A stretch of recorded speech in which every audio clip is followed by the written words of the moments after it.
在离开斯图加特后，下一站来到慕尼黑。慕尼黑是德国巴伐利亚城邦的首都，也是德国第3大城市，物价位于全德国第一。慕尼黑既是欧洲最繁华和现代化的都市之一，同时又保留着当地传统的古朴风情，其被誉为德国最快丽的宫廷文化中心。悠久丰富的历史赋予城市浓郁的文化气息和王都风范，请跟随我的脚步，一起来欣赏慕尼黑这个城市吧。我抵达慕尼黑了。慕尼黑的车站真的跟巴黎车站很不一样。巴黎就是富丽堂皇的一个车站，很漂亮，然后很精致。然后你看一下慕尼黑车站，就是一个铁皮工厂的感觉，真的非常的务实，很棒。这次找的旅馆就在慕尼黑车站旁边，走路2分钟而已。想说我行李那么多，直接就近找旅店。他们的房子真的是很工整，很没有创意。在办理入住并放完行李后，还有点时间，所以我趁还没天黑，先去附近的景点晃晃。我现在在卡尔广场，算是他们一个比较热闹的购物商圈。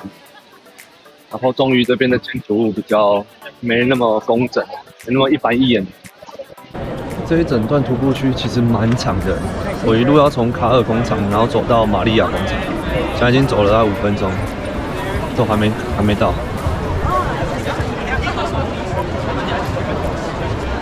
从卡尔广场到玛利亚广场的这段路上，是游客最多、最热闹的地方，也是慕尼黑主要的商圈。它这边很流行在户外吃东西，连麦当劳都有室外的凉亭。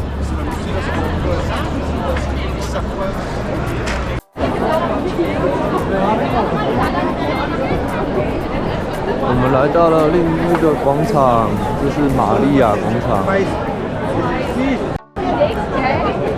这个是慕尼黑新市政厅，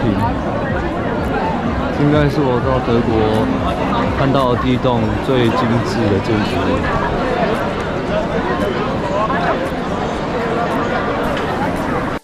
新市镇是慕尼黑的旧城区里广场上的一个重要地标之一，每天有4次的钟塔报时，长达10分钟的人偶表演，非常吸引路人的目光，但总感觉在里面工作的公务人员一定觉得非常的吵。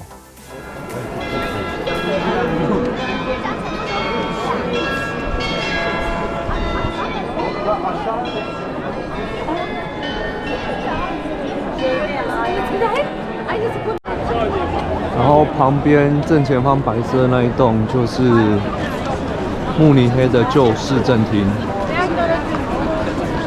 皇家啤酒屋是德国慕尼黑的一个啤酒馆，历史上这个啤酒馆长期作为皇家宫廷酿酒厂的一部分。在回旅馆的路上，发现了一间充满日本角色的餐厅，里面卖的是越南料理跟珍珠奶茶，所以我就随手买了1杯回去喝。第2天就参加在 Klook 上订的德国浪漫之路1日游。德国的浪漫之路是德国南部最经典的观光路线之一。到集合地点发现，一样的集合地点也有其他的行程。在巴士上，导游会沿途介绍经过的景点及历史，也可以欣赏巴伐利亚城邦的郊区风景。第一站是哈尔堡，哈尔堡的历史可以追溯到西元1150年的文件。在11、12世纪，斯托佛国王统治期间，这里是一座军事堡垒。我们从停车场一路往山上的城堡走，大约走5分钟就可以抵达城堡了。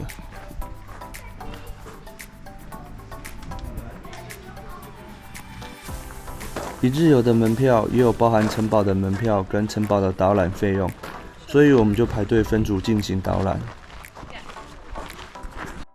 我们走在哨兵步道上，墙上能看到以前用来向入侵者注入热油的小洞，以及以前作为防御堡垒的设计。内侧可以看到庭园美丽的样貌。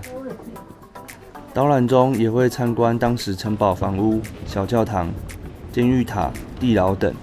这间是他们跳舞的交谊厅，可惜蛮多房间是不能拍照的。大概停留1个小时左右，我们就继续前往罗腾堡了。抵达罗腾堡后，停车场就在城堡外围，导游也留了很多时间让大家自由活动。大概有3个小时左右的时间，可以让我们好好逛这座古城。罗腾堡位在德国中部，地处德国旅游路线浪漫之路与古堡之路的交汇处，也是德国保存中世纪古城风貌最完整的地区，是座色彩丰富的中世纪古城。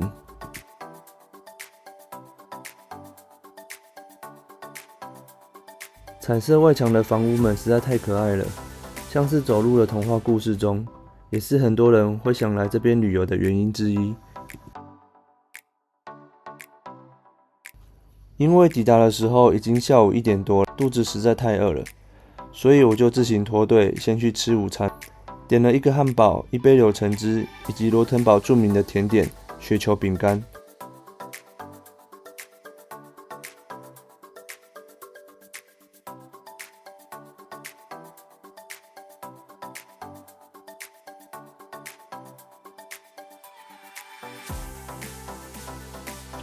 吃完后，我继续往城镇中心前进。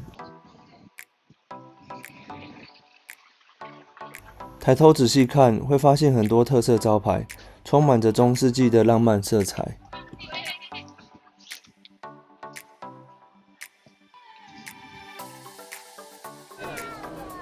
接着来到市政厅前的集市广场，罗腾堡著名的景点几乎都围绕在这广场的周围。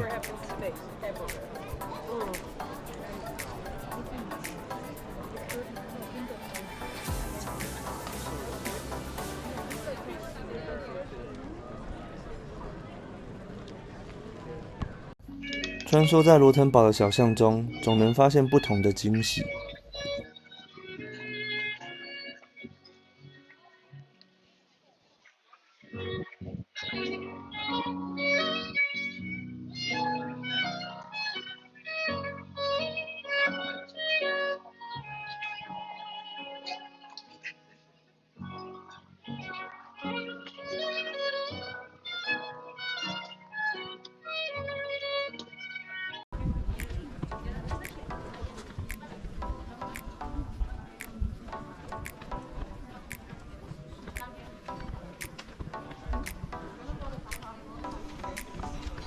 圣雅各教堂是座古老的路德会教堂，以哥德式风格所建。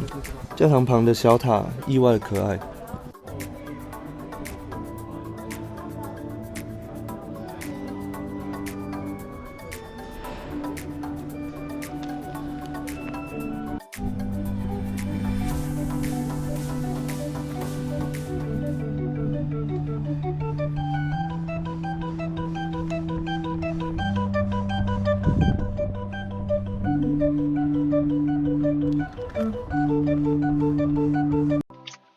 我上来城墙上面，刚走了这个城堡里面半圈，真的太美了。在里面完全就是看那些漂亮的建筑物就看得很过瘾。罗腾堡的城墙在2战期间有一部分遭到毁损，后来靠着各方的捐款得以重建，所以城墙上刻了许多捐款者的姓名。然后现在要去把剩下的半圈走完，然后再买个纪念品，就差不多要去集合了。最后来到集市广场附近，还有间特别的圣诞节博物馆。博物馆前停了一台超可爱的礼物专车。这间是德国最大的圣诞节饰品品牌，喜欢圣诞装饰的人记得要进去逛逛哦。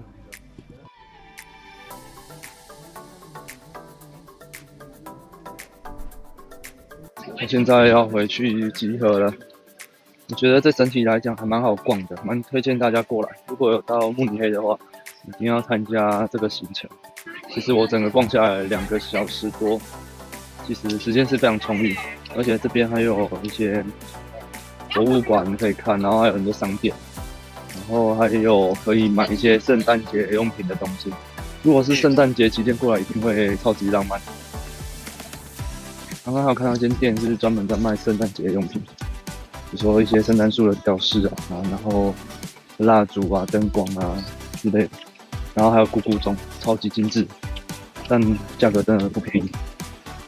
然后这边也很适合拍照，随便拍都很好看，所以非常推荐大家过来玩。